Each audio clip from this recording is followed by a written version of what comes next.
AB plus A2B3,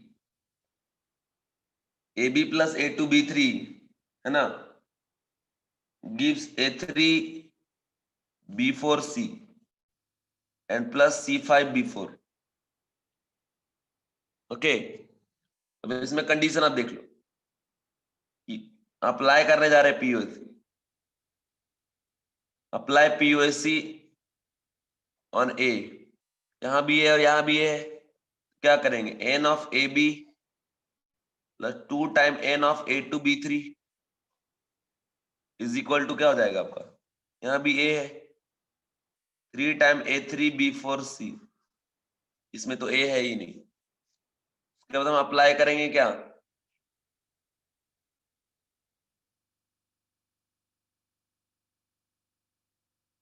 अच्छा, और यहाँ पे एक साथ में ये C2 भी है,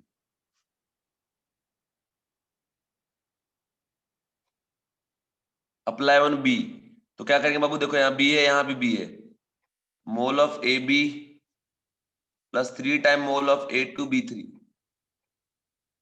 है ना, is equal to 4 time A3B4C and 4 time C5B4, ये आ गया। अगर अप्लाई करते हैं हम POSC ऑन C, या 2C हो जाए, 2 time mole of C2 is equal to mole of A3B4C and 5 time mole of C5B4।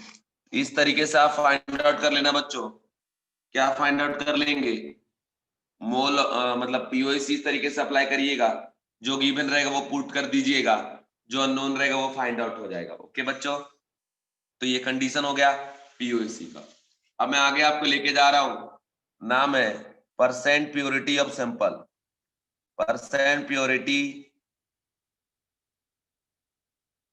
Of sample. Okay, sample की प्योरिटी अब हम निकालेंगे, कैसे निकालेंगे उसको जरा ध्यान से देखिए। परसेंट प्योरिटी ऑफ सैंपल क्या है, परसेंट प्योरिटी ऑफ सैंपल है कि कोई भी गिवन सैंपल 100% प्योर नहीं होता, क्योंकि वहां पे कुछ ना कुछ इम्प्योरिटी प्रेजेंट रहेगा, like dust particle, stone particle, है ना। Any given substance may not be 100% pure due to presence of impurities in the form of stone particle or dust particle। ठीक है, अब कंडीशन ये है कि हमें कैसे पता चलेगा कि वहां पे कितना है परसेंट इम्प्यूरिटी है। तो मान लो बाबू ये कंटेनर दिया है, अगर ऐसे बोले सैंपल, सैंपल, सैंपल वर्ड अगर लिख के दिया तो समझ जाना कि यहाँ पे जो भी सब्सटेंस आपने लिया उसमें इम्प्यूरिटी प्रेजेंट। ठीक है, क्योंकि सैंपल का मतलब कि सैंपल है, नॉट 100% प्योर, इन्फॉर्म कर रहा है आपको एक तरीके से। तो कैसे अब हम पता करेंगे भैया कितना प्योर है, तो यहाँ पे हम इसका रिएक्शन करा देंगे। जैसे अगर एसिडिक नेचर का है तो बेस से रिएक्शन करा देंगे, बेसिक नेचर का है तो एसिड से रिएक्शन करा देंगे, और कुछ भी करके ये पता कर लेंगे कि जो यहाँ पे गिवन वेट है उसमें से कितना वेट इसका रिएक्ट कर रहा है। तो जितना वेट प्योर होगा वही रिएक्ट करेगा, तो परसेंट प्योरिटी इसका क्या जाएगा, weight reacted upon weight given और इनटू क्या 100, ये क्या आ गया आपका परसेंट प्योरिटी। समझ रहे हो, तो ये कंडीशन हो गया। अभी जैसे अगर आपको ऐसे लिख के दिया कि 100 ग्राम ऑफ NaOH है ना, ये बेस का बात कर रहा हूं कितना 100 ग्राम, तो मतलब पूरा का पूरा 100 ग्राम NaOH ही हमने लिया, मतलब ये 100% प्योर है। यहाँ सैंपल वर्ड नहीं लगाया है ना। अगर ऐसा लिख के दिया कि 100 ग्राम सैंपल ऑफ NaOH, तो बच्चों यहां कुछ ना कुछ इंप्यूरिटी कंफर्म प्रेजेंट है, इंप्यूरिटी यहां फिक्स है ही। ठीक है, यहाँ पे इंप्यूरिटी तो है, ये बात आप ध्यान रखना। ओके बच्चों, यहाँ पे इंप्यूरिटी प्रेजेंट है। अब अगर हम आगे बात करें, अगर ऐसा लिख के दिया 100 ग्राम सैंपल ऑफ NaOH इसमें 80% प्योरिटी है, ठीक है। 100 gram sample of NaOH 80% purity, ठीक है। बोलेगा बताइए कितना वेट है यहाँ पे NaOH का, तो हम बताए थे ना percent purity equal to weight, actual weight divide by क्या आपका गिवन वेट, एक्चुअल मतलब वेट रिएक्टेड, तो 80% 80 बोल रहा है ना, और इंटू 100 कट गया तो वेट कितना आ गया बच्चों 80 ग्राम। तो इस तरीके से आपको निकालना होगा, परसेंट प्योरिटी अगर दिया हुआ है तो उसके हेल्प से भी आप निकाल सकते। अभी जैसे एक और क्वेश्चन मैं आपको बच्चों दिखाता हूँ, क्वेश्चन बहुत, ये टॉपिक तुम लोगों को समझ में आ गया बच्चों, परसेंट प्योरिटी वाला टॉपिक समझ में आ गया। परसेंट प्योरिटी क्या होता है, इसी सैंपल में कितना एग्जैक्ट वेट प्रेजेंट है, तो weight exact divide by weight given into क्या आपका 100, तो ये क्या हो जाएगा यहाँ से परसेंट प्योरिटी। ओके बच्चों, तो ये चीज है, इस कंडीशन को जरा ध्यान रखिएगा। समझ रहे हो, समझ रहे हो बच्चों, ठीक है। अब देखो क्वेश्चन दे रखा है, क्वेश्चन दे रखा है कि 50 gram sample of 50 gram sample of CaCO3, तो सैंपल वर्ड लग गया है बेटा, समझ जाओ ये इम्प्योर है, नॉट 100% प्योर, ठीक है। बोलेगा बताओ अगर इसको हीट कर रहे ना तो 17.6 ग्राम CO2 मिल रहा है, तो बताइए प्योरिटी ऑफ दिस सैंपल। सबसे पहले यहाँ पे कंडीशन आप लिख दीजिए, क्या लिखेंगे, लिखना यहाँ पे ये है कि CaCO3 को जब आप हीट करोगे तो हीट करने पे बनेगा CaO और प्लस CO2। ओके, क्या बन रहा है CaO प्लस CO2, ये चीज बन रहा है। पहले यहां देखो कि 1:1:1 है, N पे N और ये N, और ये कितना ग्राम बन रहा है 17.6, तो मोल निकाल लो, 17.6 बाय 44 है ना, तो 0.4 जा, तो कितना मोल आ गया 0.4, मतलब N का वैल्यू क्या मिल गया बच्चों 0.4, ये भी कितना मोल टूटा होगा 0.4 मोल, तो mole is equal mole of CaCO3 is equal to क्या आपका 0.4, यहां से क्या कर देंगे आप given weight by molar mass कितना होता है CaCO3 का 100 इक्वल टू क्या आपका 0.4, तो weight of CaCO3 is equal to क्या आपका 40 ग्राम आ गया। तो देखिए हमने 50 ग्राम लिया, उसमें 40 ग्राम ही रिएक्ट कर रहा है, इसका मतलब क्या हुआ ये सिंपल है, उसमें 40 ग्राम ही CaCO3 प्रेजेंट था। अब अगर परसेंट प्योरिटी आप निकालते हैं तो 40/50 इंटू 100 कितना आ गया 80%। ओके बच्चों, क्या आ गया 80%। तो ये कंडीशन है, ये सिचुएशन है, इस तरीके से कंडीशन को आप ध्यान रखिएगा, ठीक है, समझ गए। तो ये बात है बच्चों, क्लियर है बच्चों, क्लियर है, हमने कैसे कैलकुलेट किया है आपको समझ में आया, गिव मी आंसर प्लीज। देखो फिर एक बार बता देते हैं, बोला कि 50 ग्राम CaCO3 है, उसके डिसोसिएशन पे 17.6 ग्राम CO2 मिल रहा है, और यह सैंपल है, बताइए प्योरिटी कितना है सैंपल का। तो बच्चों हमने क्या किया, CaCO3 को हीट कर देंगे तो क्या बनेगा CaO प्लस CO2, हमने यहाँ पहले लिख दिया, लिखने के बाद जो इसका वेट दिया हुआ है 17.6, उससे हमने पहले मोल निकाल लिया 0.4, मतलब ये 0.4 मोल बन रहा है, तो 1:1:n, तो n, तो यहाँ से n का वैल्यू क्या हो गया 0.4, तो अब यही n का वैल्यू यहाँ भी आ गया, मतलब 0.4 मोल ही CaCO3 टूट रहा है, तो weight by molar mass equal to 0.4, तो वेट इक्वल टू क्या आ गया यहाँ से 100 ग्राम 40 ग्राम आ गया, तो 40/50 इंटू 100 कितना आ गया 80%। तो इसी तरीके से सैंपल का प्योरिटी बच्चों हम लोग फाइंड आउट करेंगे, ये बात आप ध्यान रखना, ठीक है। चलिए अब आपको मैं पढ़ाने जा रहा हूं परसेंट यील्ड ऑफ रिएक्शन, ठीक है। परसेंट यील्ड ऑफ रिएक्शन बहुत इंपॉर्टेंट टॉपिक है, बच्चों को आसानी से ये टॉपिक समझ में नहीं आता, ठीक है, बट मैं आपको कोशिश करूंगा कि समझा दूं अच्छे से, ठीक है। ध्यान से देखिएगा परसेंट यील्ड क्या होता है। परसेंट यील्ड में वैसे तो बहुत डिफरेंट डिफरेंट टाइप के प्रॉब्लम बनते हैं बच्चों, लेकिन मैं आपको उतना तो नहीं कराऊंगा, कुछ इंपॉर्टेंट बात बताऊंगा। सबसे पहले परसेंट यील्ड की बात समझ लीजिए। परसेंट यील्ड होता है कि आपको आपने क्या अज्यूम कर रखा है थियोरेटिकली, लेकिन प्रैक्टिकली कुछ और मिल रहा है, ठीक है। तो प्रैक्टिकली जो मिल रहा है उसका percentage with respect to theoretical, कोई हम लोग क्या बोलेंगे, परसेंट यील्ड। अब इसका मैं आपको बेस्ट एग्जांपल बताता हूं। मैं मानता हूं कि आप रत्नागिरी में रहते हो, शहर में रहते हो, ठीक है, लेकिन अगर कभी गांव गए हो, है ना, तो गांव में आप देखते होंगे कि, या फिर अपने घर पे ही देखते होंगे, आपके पास पाइप होगा, ठीक है, पाइप पाइप है ये, ठीक, ये पाइप हम मार्केट से परचेज करके लाए। पाइप वहां जाएंगे तो डिफरेंट डिफरेंट टाइप का होगा, ठीक है, एक का रेडियस समझ लो आर है, एक का 2R है, एक का 3R है, एक का 4R है ना। जैसे किसान लोग वो खेत में पानी वानी डालने के लिए जो यूज करते हैं पाइप, उसका मतलब लेयर बहुत पतला रहता है ना, और उसका रेडियस बहुत ज्यादा रहता है, ताकि ज्यादा वाटर सप्लाई हो सके, ठीक है। अब इसमें कंडीशन क्या होता है कि आपको, आपने परचेज करने गए, वहां पे आपको बताया ये गया कि ये जो पाइप है वो 1 सेकेंड में 5 लीटर पानी रिलीज कर रहा है या करेगा, और उसने आपको बताया, थ्योरेटिकली आप समझ गए, चलो ठीक है, समझ गए। तो अब कैसा है, यहाँ पे आप इनपुट दिए वाटर, तो यहां से ये वाटर गया और यहां से आउटपुट आपको मिल रहा है, कितना मिल रहा है, 5 लीटर। ओके बच्चों, 5 लीटर हमें आउटपुट में मिल रहा है।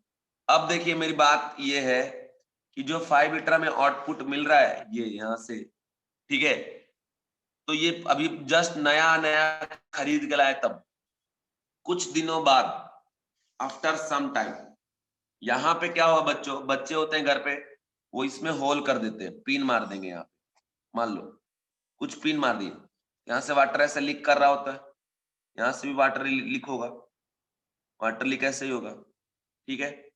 तो देखिए हम अभी भी ये समझ के चल रहे हैं कि 1 सेकेंड में 5 लीटर रिलीज कर रहा है ये वाटर, ये पाइप। मैं आपसे पूछना चाहता हूं, क्या अभी भी 1 सेकेंड में ये पाइप आपको 5 लीटर वाटर रिलीज करके देगा क्या? आप इनपुट यहां तो 5 लीटर का कर रहे हो, लेकिन क्या आपको आउटपुट 5 लीटर का मिलेगा? मैं आपसे पूछना चाहता हूं, आंसर दो प्लीज, आंसर दीजिए। नहीं देगा। क्यों नहीं देगा? क्योंकि यहां जो होल हो गया है उसके थ्रू वाटर क्या हो जाएगा, वेस्ट हो जाएगा, ठीक है। अब बाबू मान लीजिए सेम पाइप आप खरीद के ले गए थे, मैं भी लाया खरीद के, और 2-4 बच्चे खरीद के ले गए थे, लेकिन सभी के पाइप में नंबर ऑफ होल जरूरी नहीं कि सेम हो, किसी में ज्यादा होल होगा, किसी में कम होगा, है ना। जिसके पाइप में ज्यादा होल हो जाएगा वहां से ज्यादा पानी वेस्ट होगा, जिसके पाइप में कम होल होगा उसके पाइप में कम पानी वेस्ट होगा, ठीक है। तो कंडीशन क्या है कि थ्योरेटिकली हम सब यही समझ रहे हैं कि 1 सेकेंड में 5 लीटर पानी यहां से रिलीज हो रहा है, लेकिन प्रैक्टिकली हम सभी के पाइप में कुछ ना कुछ डिमेरिट आ गया due to this hole, so 5 litre water तो नहीं रिलीज करेगा, उससे कम रिलीज करेगा। तो मान लीजिए मैंने ऑब्जर्व करा कि इन सब के होल की वजह से 1 लीटर पानी हर सेकेंड वेस्ट हो रहा है, ठीक है। तो बताइए हमको आउटपुट कितना मिलेगा, 4 लीटर, ठीक। तो बाबू ये जो 4 लीटर मिल रहा है, this is what actual product, actually में हमें वाटर मिल रहा है 4 लीटर, थ्योरेटिकली कितना मिल रहा है, 5 लीटर। अभी भी मेजरमेंट ऐसा चल रहा है कि थ्योरी में 5 लीटर आ रहा है, लेकिन 5 नहीं आ रहा, 4 आ रहा है। 4 क्यों आ रहा है? Due to this impurities. So अगर आपको निकालना है परसेंट यील्ड, तो actual product by theoretical product into 100, ये चीज आप याद रखिएगा। थ्योरेटिकल प्रोडक्ट तो हम कैलकुलेट करेंगे अपने थ्योरी का, अपने कंसेप्ट का यूज करके, बट जो एक्चुअल प्रोडक्ट होता है बच्चों, वो ऑलवेज प्रॉब्लम में गिवन रहेगा। और एक बात याद रखना, for same condition, for same situation, ठीक है, for same problem, same data के साथ ही एक्चुअल प्रोडक्ट डिफरेंट डिफरेंट आ सकता है, क्योंकि डिफेक्ट वेरी करता है, ठीक है।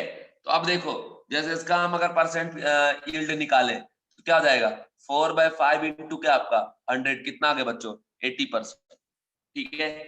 तो अब उसी तरीके से मैं एक बात आपको बता दूं कि जैसे मान लीजिए हम ये N2 का रिएक्शन करा रहे हैं 3H2 से, और यहां से बन रहा है ये NH3, 2 टाइम्स NH3। तो देखिए थियोरेटिकली मान लीजिए ये इसका मोल का वैल्यू 5 दिया है और ये 15 दिया है, तो 1:3:2 होता है, n और ये 3n और ये क्या आपका 2n, तो n इज इक्वल टू 5, तो 3n इज इक्वल टू 15, तो n इज इक्वल टू क्या आ गया बच्चों, है ना 5 ही आ गया। तो अब देखो 5 × 2 कितना हो गया बच्चों 10। ओके, तो मोल ऑफ NH3 जो है वो कितना बन रहा है बच्चों, कितना बन रहा है ये 10 मोल। ओके, तो मेरी बात को जरा गौर से सुनो, मेरी बात को जरा दिल से समझो। मैं ये कह रहा हूं कि ये जो आपने कैलकुलेट किया है वो ये समझ के कैलकुलेशन किया है कि पूरा का पूरा 5 मोल 15 से रिएक्ट करके और 10 मोल NH3 में कन्वर्ट कर रहा है। लेकिन बच्चों आप ये रिएक्शन कहाँ करवा रहे होंगे, लैब में करवा रहे होंगे, है ना, या फिर अगर आप प्रोडक्शन करना चाहते हैं NH3 का तो आप ये इंडस्ट्रियल लेवल पे इसका प्रोडक्शन चल रहा होगा। तो जहां भी आप ये रिएक्शन करवा रहे हैं वहां कुछ ना कुछ डिमेरिट तो होगा ना, ठीक है। जिस भी जिस भी कंडीशन का आप यूज कर रहे हो उसमें कुछ ना कुछ डिमेरिट तो होगा ना। तो ड्यू टू डिमेरिट ये थ्योरेटिकली आपको 10 मतलब 5 और 15 के रिएक्शन से मैक्सिमम 10 मिल सकता था, लेकिन कभी भी 10 आपको मिलने वाला नहीं है बच्चों, ठीक है। तो ये जो आपने 10 निकाला है ना, this is theoretical product. According to theory 10 mole बन रहा है NH3, लेकिन इसको हम लोग क्या कहेंगे, थ्योरेटिकल प्रोडक्ट कहेंगे बच्चों। ओके माय डियर स्टूडेंट, तो ये बात आप ध्यान रखना। समझ रहे हो बच्चों, बच्चे आप समझ रहे हो?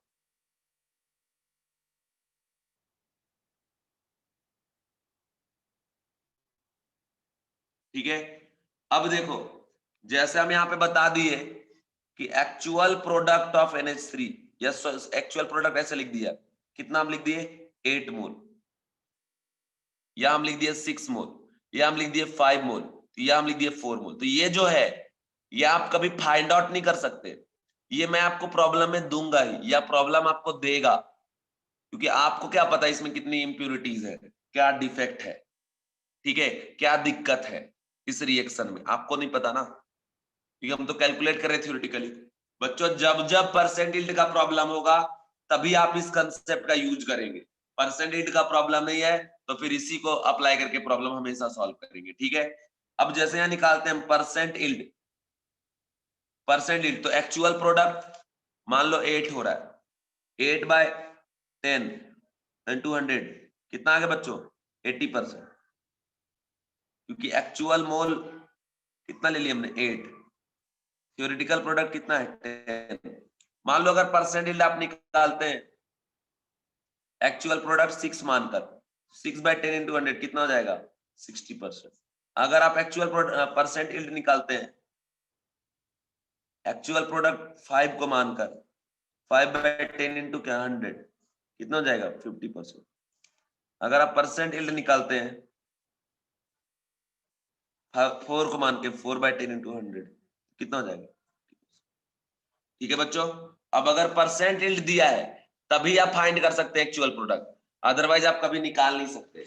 अब एक चीज मैं आपको बता दूं, सीधा सीधा याद रखिएगा, percent yield is equal to weight या mole actual product divide by weight या मोल थ्योरेटिकल प्रोडक्ट इनटू 100। चलिए बच्चों आप लोगों को समझ में आ गया, give me answer please, give me answer please, सारे बच्चे रिप्लाई कर दो एक बार। सभी को समझ में आ गया, सभी को समझ में आ गया बच्चों?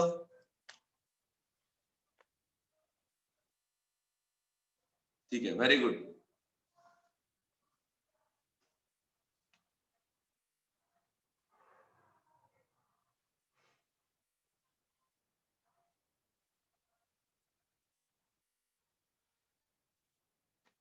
जैसे क्वेश्चन देखो, क्वेश्चन है कि MgCO3 को हम हीट कर रहे हैं तो बन रहा है MgO और प्लस CO2। ओके बच्चों, MgCO3 हीट करेंगे तो क्या बनेगा MgO और CO2। यहाँ पे दिया है percent yield is equal to 75% and इसका मोल दे रखा है बच्चों 0.2, ठीक है। बोल रहा है find out actual product of this. तो देखिए अगर ये 1:1:1 का रेशियो है, n तो ये भी n और ये भी n, एन का वैल्यू क्या हो जाएगा यहाँ पे 0.2। कौन सा हो गया ये थ्योरेटिकल प्रोडक्ट, तो हम लिखेंगे percent yield is equal to what, actual product by क्या, थ्योरेटिकल प्रोडक्ट इनटू क्या 100, परसेंट 75, एक्चुअल प्रोडक्ट अगर हमको निकालना है डिवाइड बाय 0.2 इंटू क्या 100, सॉल्व कर लेंगे, यहां से क्या आ जाएगा mole of actual product. Okay my dear student, clear है आप लोगों को पूरी बात, ठीक है, समझ में आया बच्चों, बच्चों समझ में आया, ये क्वेश्चन समझ में आ गया आप लोगों को, रिप्लाई कर दो बच्चों एक बार, आ गया। तो सुनो तुम लोग टेंशन मत लो दिवाली की क्लास का, तुम लोग जैसा बोलोगे ना मैं वैसा ही करूंगा। तुम में से कोई भी एक बच्चा बोला कि सर क्लास रखो तभी रखूंगा, अगर किसी ने नहीं बोला मैं नहीं रखूंगा, रिकॉर्डेड अपलोड कर दूंगा, जैसा बोलो वैसा। मेरे कारण आप लोग टेंशन ना लो यार, बिल्कुल भी नहीं लो टेंशन। हाँ मैं कैसे न कैसे आपको पढ़ा ही लूंगा, आप टेंशन ना लो, आप जैसा बोलोगे वैसे ही आपके लिए होगा, आप चिंता ना करो बिल्कुल, कोई भी चिंता नहीं करेगा बात की क्लास है कि सर क्यों रख रहे हैं, बिल्कुल आइडोमेट्री जो बोलोगे सब बता देंगे, एक एक चीज बता देंगे वहां पे, आइडोमेट्री है, उसके अलावा आपका परसेंट लेबलिंग ऑफ ओलियम है, वॉल्यूम स्ट्रेंथ ऑफ H2O2 है ना, ये सब इंपॉर्टेंट टॉपिक है जिनसे क्वेश्चन आता है और बच्चे उसको स्किप करते हैं। उसके अलावा आपको वहां पे हार्डनेस ऑफ वाटर है, ठीक है, तो सारी चीजें बताऊंगा, चिंता ना करो, एक एक चीज बताऊंगा। आज तो ये मोल कंसेप्ट होना फिनिश हो जा रहा है, ठीक है। मैं फिर रिपीट कर रहा हूं, मेरी बात को गौर से सुन लो, कभी कोई ये नहीं सोचेगा कि सर क्लास कंपलसरी रख ही रहे हैं, आपके ऊपर डिपेंड करता है बच्चों। अगर आप बोलोगे नहीं रखो सर, रिकॉर्डेड अपलोड कर दो, तो मैं रिकॉर्ड करके अपलोड कर दूंगा, आप टेंशन बिल्कुल मत लो, ठीक है, समझ गए, बिल्कुल मेरे क्लास की वजह से तुम लोग टेंशन नहीं हो सकते,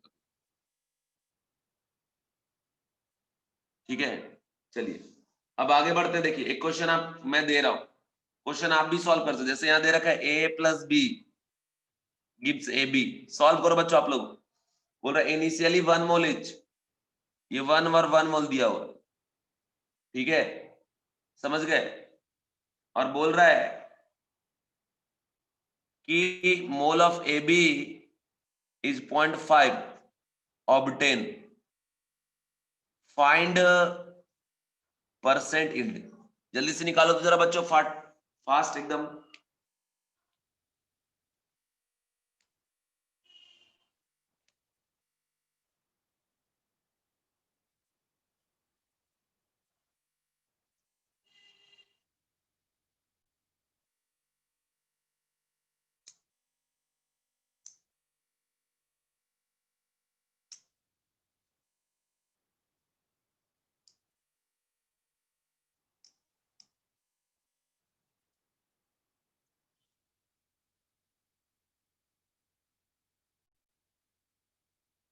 कैलकुलेट हो गया बच्चों, देखो 1:1:1 है, ये n पे n और ये भी कितना n, हाँ बहुत बढ़िया Maithili, very good, n is equal to 1 हो गया, ये भी n इज इक्वल टू 1, तो ये 1 आ जाएगा, तो this is what theoretical product कितना आ गया 1, और एक्चुअल प्रोडक्ट ये क्या बोल रखा है 0.5, तो ये मत सोचो सर कैसे कैसे कैसे, अरे भाई ये एक्चुअल है, ठीक है, परसेंट यील्ड क्या हो जाएगा 0.5/1 इंटू 100, मतलब 50%, ठीक है।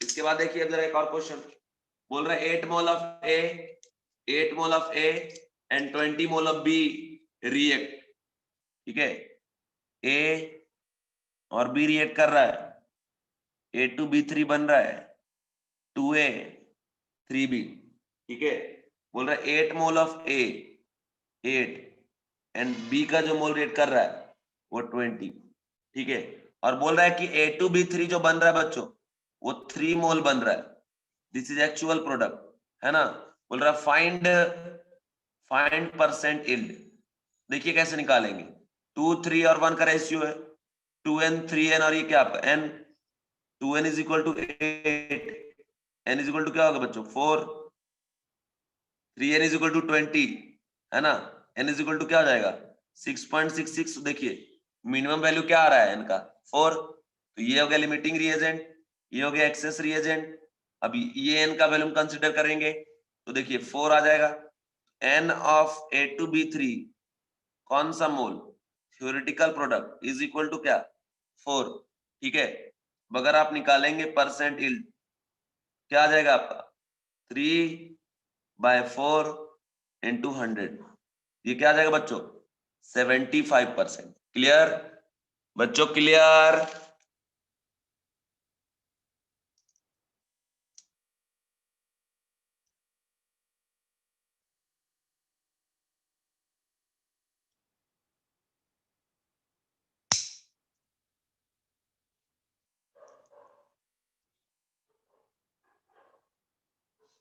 सर एक बार बताओ, मैं बताता हूं, देखो मोल इसका दिया था 8, इसका मोल दिया था 20।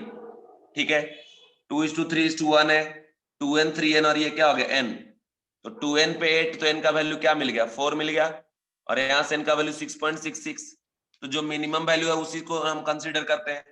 तो मिनिमम वैल्यू क्या है बच्चों, 4 है मिनिमम वैल्यू, तो n का वैल्यू 4 लेंगे तो कितना मोल बनेगा, 4 मोल। तो mole of A2B3 is equal to क्या हो गया, 4। This is what, theoretical product, और एक्चुअल ऑलरेडी पहले से दे रखा है, तो 3/4 इंटू 100 कर दिए, क्या आ गया, 75%। ठीक है, समझ गए बच्चों। अभी क्वेश्चन मैं फिर से दे रहा हूं आपको, क्वेश्चन दे रहा हूं एक और, जरा ध्यान से देखना। ठीक है, या फिर बच्चों इसी टाइप का क्वेश्चन रहेगा, आप सॉल्व कर लोगे, रहने देता हूं। ठीक है, अब मैं आपको कुछ कंडीशन बताने से पहले एक आखिरी लास्ट टाइप का प्रॉब्लम है, percent composition, percent composition of sample. ठीक है, अब परसेंट कंपोजिशन ऑफ सैंपल में क्या कंसेप्ट है, जरा ध्यान से देखो, गौर से, एकदम सिंपल है, बहुत इजी है। एक सैंपल होगा, सबसे पहली बात सैंपल किसको बोलते हैं, जहां पे मोर देन वन टाइप का सब्सटेंस है उसको सैंपल बोलेंगे। ये जो है बच्चों वो सैंपल है। ओके, ये क्या है, सैंपल है। अब इस सैंपल में समझ लीजिए प्रेजेंट है ए और बी, तो याद रखें कि दो दो डिफरेंट सब्सटेंस है, टू डिफरेंट सब्सटेंस, बट मेरी बात को जरा ध्यान से सुनिएगा आप लोग, टू डिफरेंट सब्सटेंस, लेकिन इनका जो नेचर है ये सेम रहेगा। सेम नेचर का मतलब क्या हो बच्चों, मतलब अगर ये एसिडिक है तो ये भी एसिडिक होगा, अगर ये बेसिक है तो ये भी बेसिक होगा, क्योंकि अगर एसिडिक बेसिक हुआ तो आपस में रिएक्ट करके प्रोडक्ट बना लेगा, है ना। इसलिए अपोजिट नेचर नहीं होना चाहिए, नेचर ऑलवेज सेम। एसिड और बेस नहीं बोल रहा हूं, एसिडिक नेचर जो भी है, एसिडिक नेचर को या बेसिक, मतलब नेचर बिल्कुल सेम होना चाहिए, सिमिलर नेचर, मतलब वो सेम रहेगा तो आपस में रिएक्ट नहीं करेगा। ठीक है, अब देखिए यहां पे आपको ए और बी प्रेजेंट है, दिया रहेगा mole of N, N mole दिया रहेगा ए और बी का, है ना। बोलेगा find percentage of A and percentage of B, तो कैसे निकलेगा बच्चों, N A by N total into क्या आपका 100, और N B by N total into क्या आपका 100, सिंपल परसेंटेज निकालना है।